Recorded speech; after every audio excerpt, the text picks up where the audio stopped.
In the study of consumer behavior, the topic of attitude is considered critical to the understanding of the psychology of the consumer. It's one of the psychological processes that influence consumer actions. Attitude is important for marketers because it affects the consumer selection process.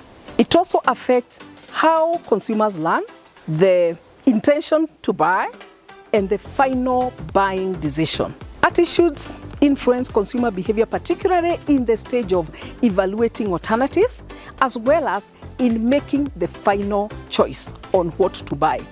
Therefore, attitudes held by consumers play a key role in the success or failure of a company's marketing strategies.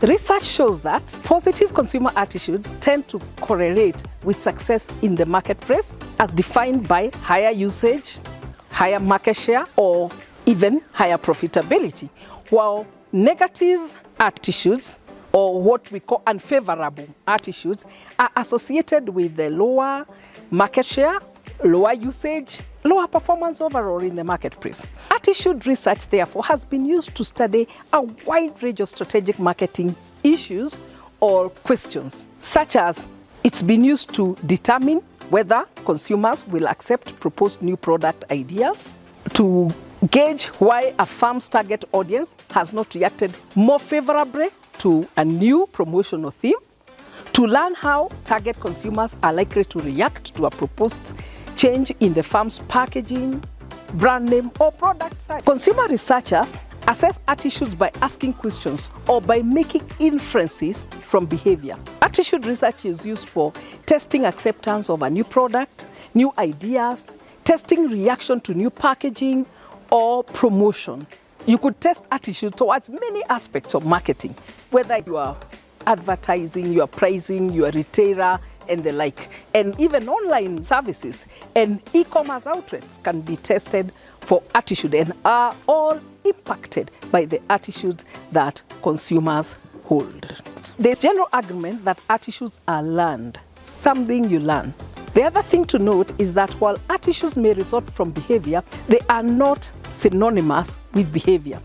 They reflect a favorable or unfavorable evaluation of the attitude object. As a predisposition, attitudes have a motivation quality. That is, they might propel a consumer towards a particular behavior or repel the consumer away from a particular behavior. So they could propel them towards a product or against it. Attitudes are relatively consistent with the behavior they reflect. However, they are not necessarily permanent.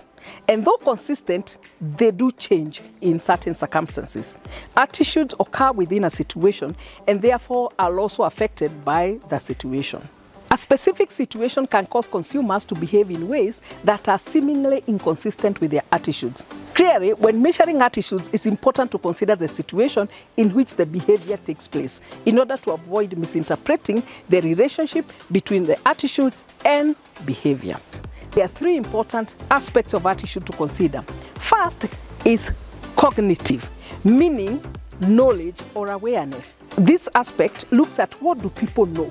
What are they aware of? What perceptions do they hold about a product or service? The second one is the affective component, and this talks about feelings and emotions, and it covers the questions like how do the people feel about the product or service? How do your consumers feel? What feelings do they have about your product or service?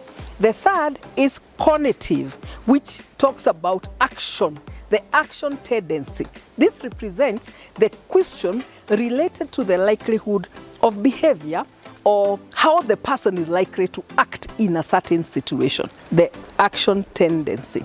In attitude research, this is assessed with a question about the likelihood of buying, which generally tends to measure intention to buy. So for example, somebody could ask, when this flavored coffee is introduced in the market and placed in the shop where you regularly buy, would you say that you will definitely buy it, probably buy it, definitely not buy it, or probably not buy it, and stuff like that? When you ask that, somebody is able to respond by telling you their intention in the event that product became available in the market. So it's used to gauge the intentions that people have with reference to a product, a service, a retail outlet, or an online establishment, and the like. So the three factors to consider in assessing attitudes are: first is knowledge or awareness or perceptions. Second is feelings and emotions. And the third is practices or action tendency or behavior. Do like this video and share it with someone you think might benefit from it. So keep watching. Thank you and all the best.